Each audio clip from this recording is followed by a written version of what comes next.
बोलो बेटा, फिर 12 बजे आए।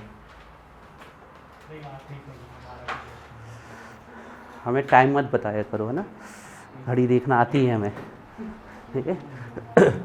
The temperature at which vapour pressure of liquid becomes equal to atmospheric pressure is called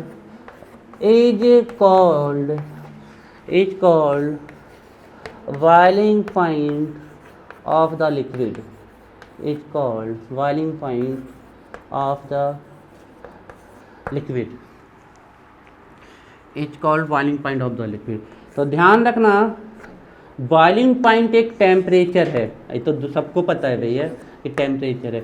boiling point एक टेम्परेचर है, वह टेम्परेचर है जिस पर किसी लिक्विड की वेपर का प्रेशर किसके इक्वल हो जाता है, हमारे एटमॉस्फेरिक प्रेशर के इक्वल हो जाता है। This is the definition of boiling point, note करें first.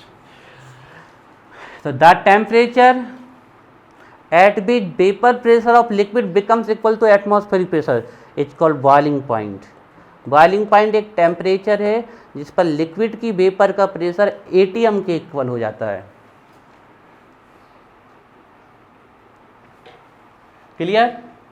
The temperature at which vapour pressure of liquid becomes equal to atmospheric pressure called boiling point. बस इतना सा अगर आपको याद है तो सब याद है। किसके? तो वेपर प्रेशर कहाँ लिखा अभी हमने? बॉइलिंग पॉइंट को टेम्परेचर से कनेक्ट कर रहे हो, वो भी कर देते हैं। आपने कहा कि boiling point directly proportional, vapour pressure directly proportional है टेम्परेचर के, तो इसका मतलब हुआ कि हम जितना टेम्परेचर बनाएंगे उतना ही वेपर बनती जाएगी। तो वो तो हमें कह रहे हैं ना कि एक बॉयल होने के बाद भी अगर हम टेम्परेचर बढ़ाते जाएंगे तो वेपर एक लिमिट से तो ज़्यादा बनने लगेगी ना आपकी। तो आप अगर टेम्परेचर बढ़ा रहे हो तो एक जैसे हमने कहा कि किसी का हम टेम्परेचर बढ़ा रहे हैं, ठीक है ना, टेम्परेचर और ये वेपर प्रेशर का रिलेशन देखा हमने, ठीक है ना। हमने कहा मान लो 10 डिग्री सेल्सियस पे इतना टेम्परेचर हो गया कि ये वेपर प्रेशर किसके इक्वल हो गया, एटमॉस्फेरिक। तो ये क्या हो गया आपका बॉइलिंग पॉइंट, है ना। अब आप ये कह रहे हो कि टेम्परेचर बढ़ा रहे हैं, तो देखो आप टेम्परेचर अगर बढ़ा रहे हो तो फिर ये भी तो बढ़ रहा है, वेपर का प्रेशर भी तो बढ़ रहा है। तो एक लिमिट किसके, उसको हम उसी को तो समझाने की कोशिश करें, शब्दों के माध्यम से लॉजिकली समझाने की कोशिश करें हम आपको। देखो आप, हमने कहा टेम्परेचर और वेपर प्रेशर का रिलेशन ये है कि जितना ज़्यादा टेम्परेचर बढ़ाओगे उतना ज़्यादा वेपर प्रेशर बनेगा, है ना। इसको थोड़ा सा एक लॉजिकली क्लिक करने की कोशिश करो। तो आप टेम्परेचर और वेपर, जितना ज़्यादा टेम्परेचर बढ़ाओगे उतनी ज़्यादा वेपर प्रेशर बनेगी।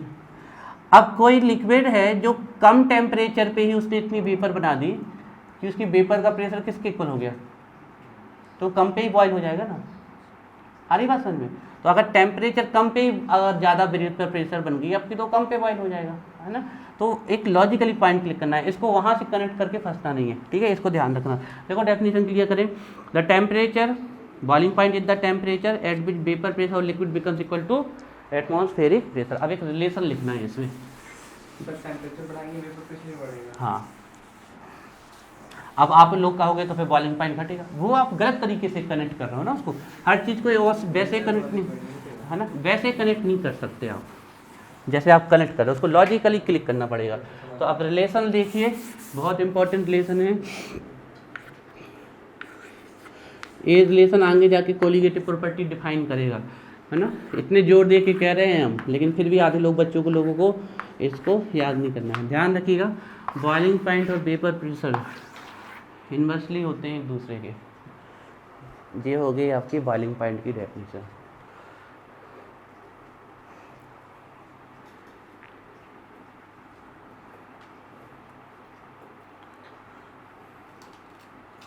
ठीक है, अब एक छोटा सा क्वेश्चन देते हैं, उसको सॉल्व करके देना है आप लोगों को, ठीक है। एनसीईआरटी का क्वेश्चन है।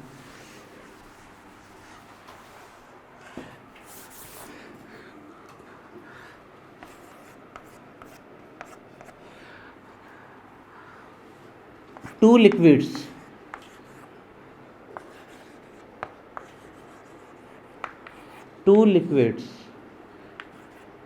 A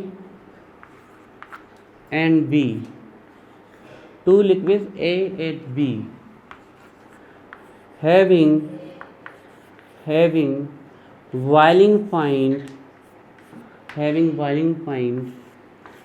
60 degree Celsius and 70 degree Celsius, 60 degree Celsius and 70 degree Celsius respectively.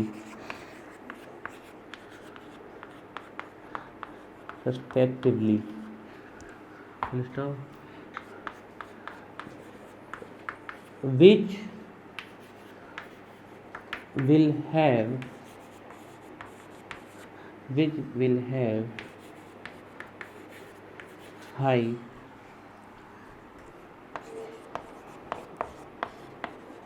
vapor pressure.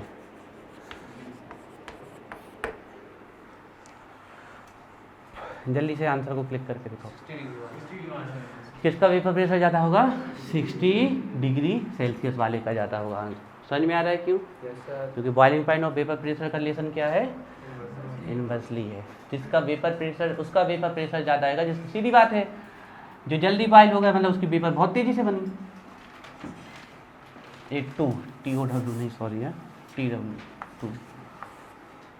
Two liquids A and D having boiling point 60 degree Celsius and 70 degree Celsius respectively, which will have high vapor pressure. ठीक है ना?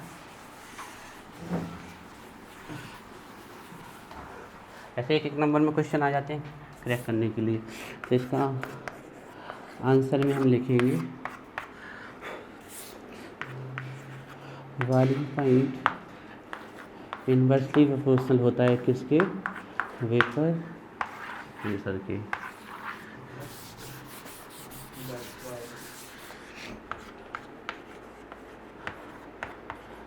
That's why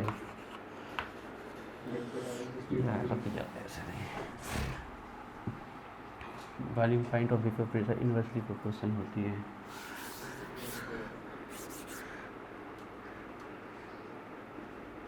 From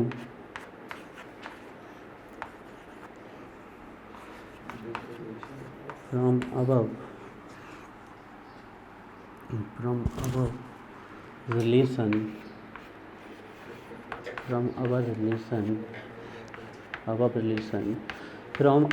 relation it is clear that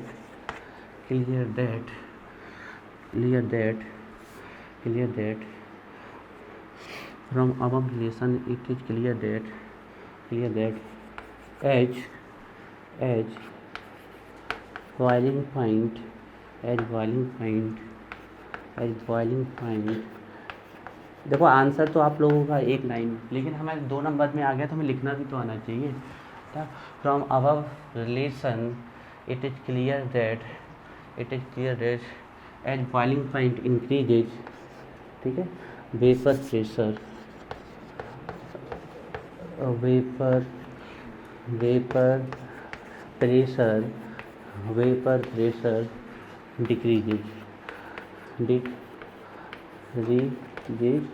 decreases and vice versa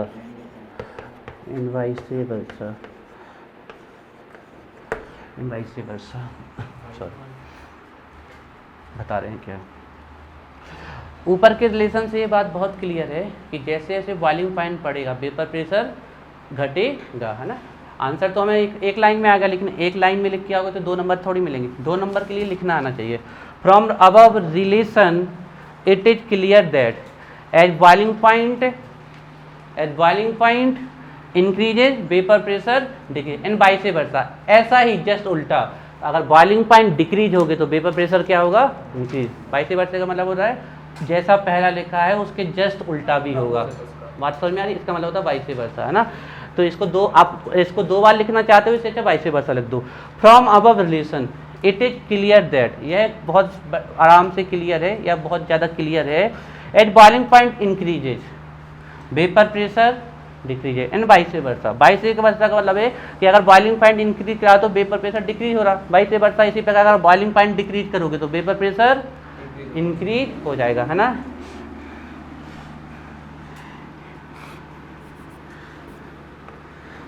coma लगा के लिखेंगे हम, नहीं coma लगा के नहीं, इतना लिख लो। फिर अब जो 2 दिए हैं उनको क्लिक कर देते हैं। तो अब यहाँ से अब लिख देंगे हम आंसर, है ना। तो पहले हम लिखते हैं बॉइलिंग पॉइंट का रिलेशन लिख देते हैं। तो boiling point A and B में से किसका बॉइलिंग पॉइंट ज़्यादा था? बी का ज़्यादा था। इसका बॉइलिंग पॉइंट कितना था? 70 डिग्री सेल्सियस, और इसका कितना है? 60 डिग्री सेल्सियस। तो वाइस वर्सा का रिलेशन लगा देंगे हम यहाँ पर, है ना। तो अब वेपर प्रेशर देख लें हम, तो बता सकते हो अभी जैनुल?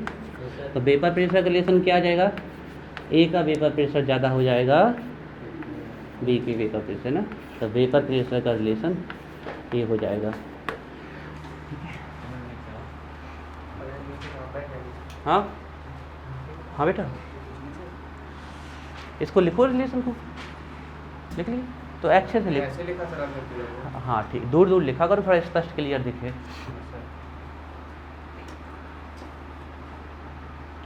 एक क्वेश्चन है, लेकिन उस क्वेश्चन को आप लोग शायद अभी क्रैक ना कर पाओ।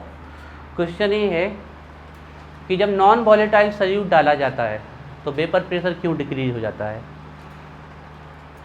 मतलब ये है कि अगर आप पानी में नमक डाल दोगे तो उसका वेपर प्रेशर डिक्रीज हो जाएगा, तो बॉइलिंग पॉइंट क्या हो जाएगा?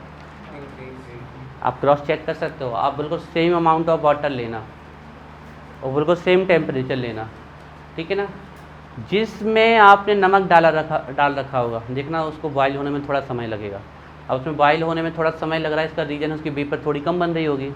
तो इसका रिलेशन यहाँ से ये निकल रहा है कि अगर आप नॉन वॉलेटाइल सॉल्यूट डाल देते हो, जैसे कि सॉल्ट कैसा है ना, नॉन वॉलेटाइल। कैसे देखें आप, जैसे पानी में और सॉल्ट का मिक्सचर है, उसको गर्म करोगे तो पानी इवेपोरेट हो जाएगा, नीचे क्या बचेगा?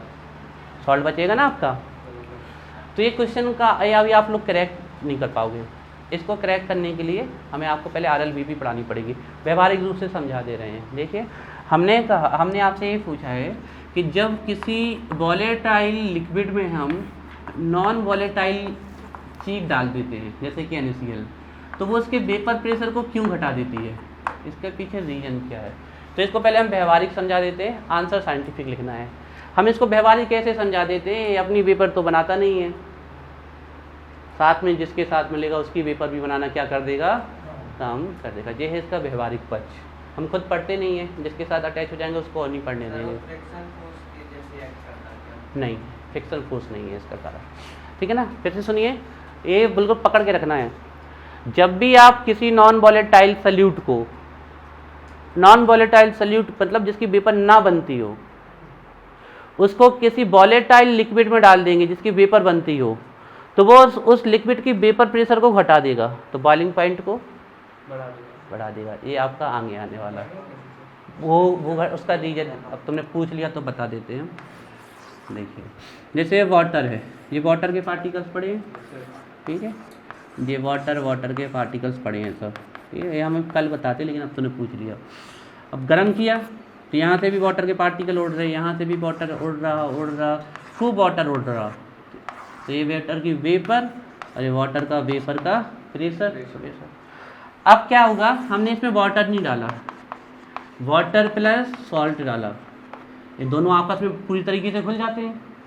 तो अगर यहाँ वाटर है तो पक्का सॉल्ट भी होगा, ठीक है ना। तो ये वाटर हो गया, ये सॉल्ट हो गया, फिर वाटर फिर सॉल्ट, होमोजीनियस, फिर वाटर फिर सॉल्ट फिर वाटर, ठीक है ना, पूरा खुला रहेगा। अब यहाँ देखो, यहाँ पर जितनी भी सरफेस ऊपर की अवेलेबल है, सबके पास क्या है? वाटर के पार्टिकल्स हैं। तो इतनी सरफेस से पूरे के पूरे वाटर के पार्टिकल्स निकल रहे हैं, तो ज़्यादा वेपर। अब आप चेक करो, यहाँ पर कुछ सरफेस किसने ऑक्यूपाई कर लिया? सॉल्यूट ने। अब यहाँ से निकल रहा है, यहाँ से, तो पहले पूरी सरफेस मिल रही थी वाटर के पार्टिकल्स को वेपोरेट होने के लिए, लेकिन अब आधी सरफेस मिल रही है। तो ये इसका साइंटिफिक रीजन है, हम कल बताएंगे, ठीक है ना। तो ये हो गया। अब आपका वेपर प्रेशर होगा, बॉइलिंग पॉइंट डालिए हेडिंग। अब आ गए हम मेन टॉपिक में, कोलिगेटिव प्रॉपर्टीज। हेडिंग डालिए कोलिगेटिव प्रॉपर्टीज। ये अभी तक हमने आपको ये जो पढ़ाया है, ये आपके कॉन्सेप्ट की जो कोलिगेटिव प्रॉपर्टीज हमें आपको पढ़ानी थी, उसके लिए ये सब पढ़ाना बहुत ज़रूरी था। अब आपकी पक्का है कोलिगेटिव प्रॉपर्टी जाती है, पक्का एक तो 2 नंबर का कंसंट्रेशन टर्म से आएगा और 3 नंबर का कोलिगेटिव प्रॉपर्टी से आएगा या फिर हेनरी लॉ से आएगा आपका। तो डालिए, सेकेंड पोर्शन में आए हैं हम चैप्टर के, कोलिगेटिव प्रॉपर्टीज।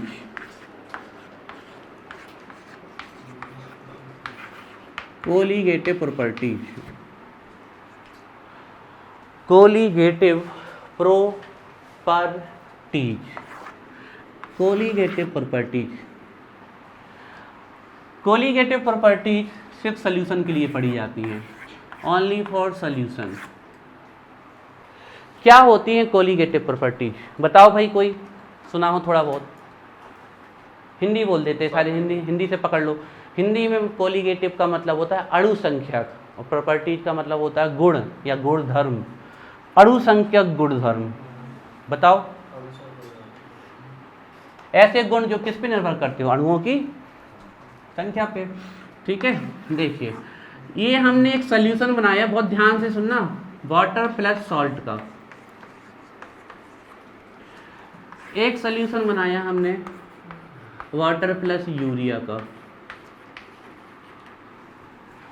एक सॉल्यूशन बनाया हमने, वाटर प्लस शुगर का।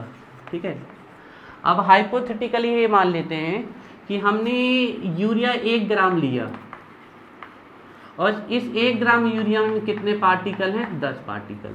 समझना, इस शुगर भी हमने 1 ग्राम ली, इस शुगर के भी 1 ग्राम में कितने पार्टिकल हैं? 10। और हमने नमक भी 1 ग्राम लिया, लेकिन इसके 1 ग्राम में कितने पार्टिकल हैं? 20। अब सुनना कोलिगेटिव प्रॉपर्टीज क्या होती हैं। देखिए, एक सॉल्यूशन की जो प्रॉपर्टीज होती है वो किस किस बात पे डिपेंड कर सकती है, ध्यान से सुनना। वो इस बात पे डिपेंड कर सकती है कि सॉल्यूट का नेचर कैसा है, किस नेचर का है सॉल्यूट। वो इस बात पे भी निर्भर कर सकती है कि सॉल्वेंट का नेचर कैसा है। वो इस बात पे भी निर्भर कर सकती है कि जब सॉल्यूट को सॉल्वेंट में मिलाया जा रहा तो ये दोनों आपस में रिएक्शन कर रहे कि नहीं कर रहे।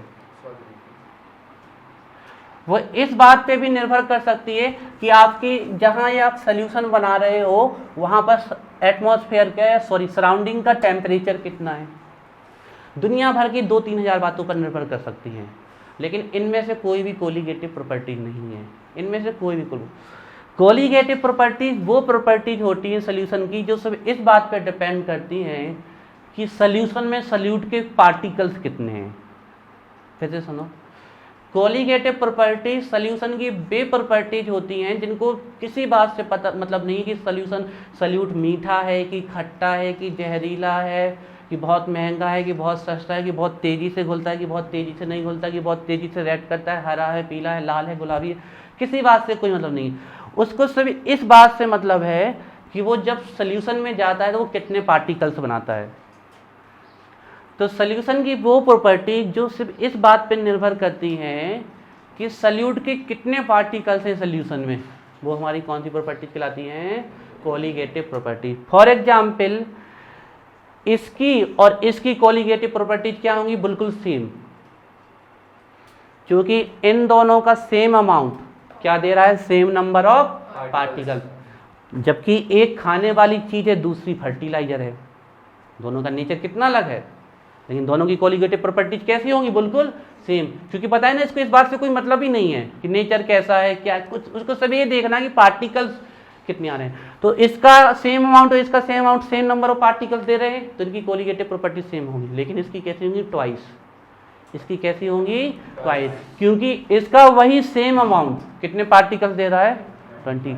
ऐसा इसलिए हो जाएगा कि ये जब अंदर जाएगा तो किस में टूट जाएगा? Na positive and Cl negative. मतलब एक कितना देगा? 2 पार्टिकल देगा। तो आपको दिमाग पे बिल्कुल फिट कर लो इस बात को हमेशा हमेशा के लिए। The properties of solution which depends only and only upon the number of particles of solute present in a solution, not upon the nature of solute, called colligative property। बात समझ में आ रही है? अच्छे से समझ में आ गया।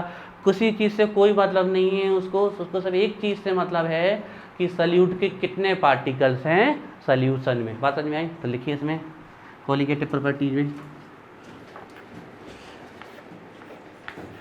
The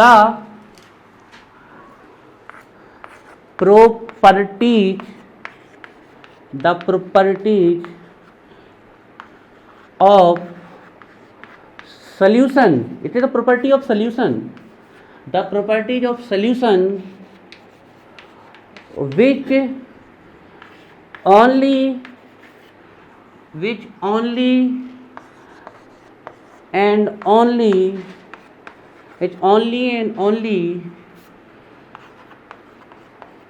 depends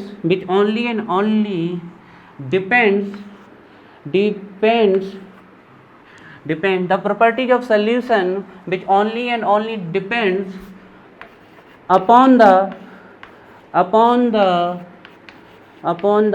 number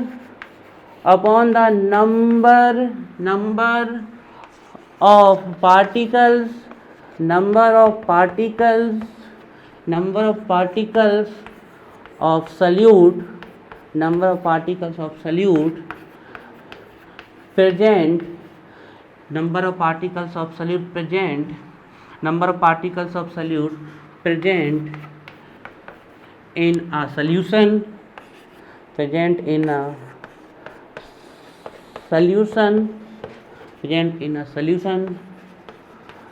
not upon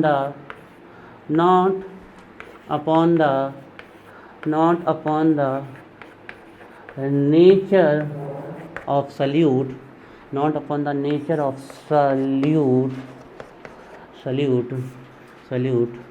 are called colligative properties,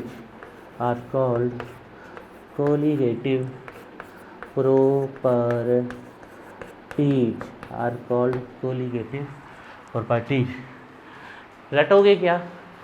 The properties of solution which only and only depends upon the number of particles of solute, not upon the nature of solute, called colligative properties. देखिए they are of 4 types.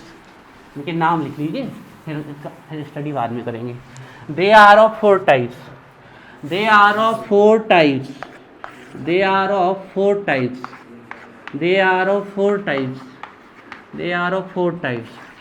है ना. First वाले का नाम डालिए relative lowering in vapour pressure, RLVP.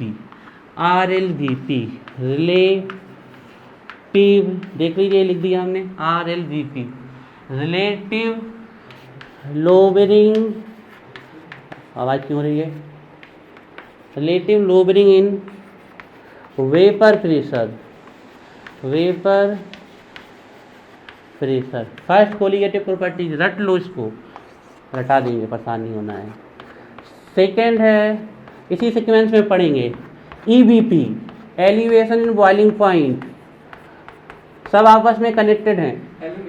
Elevation not elevation, elevation in boiling point.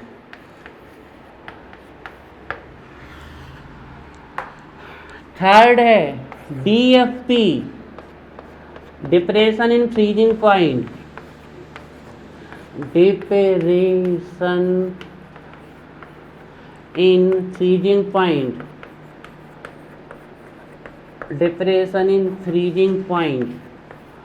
और last one जो है वो है ऑस्मोटिक प्रेशर.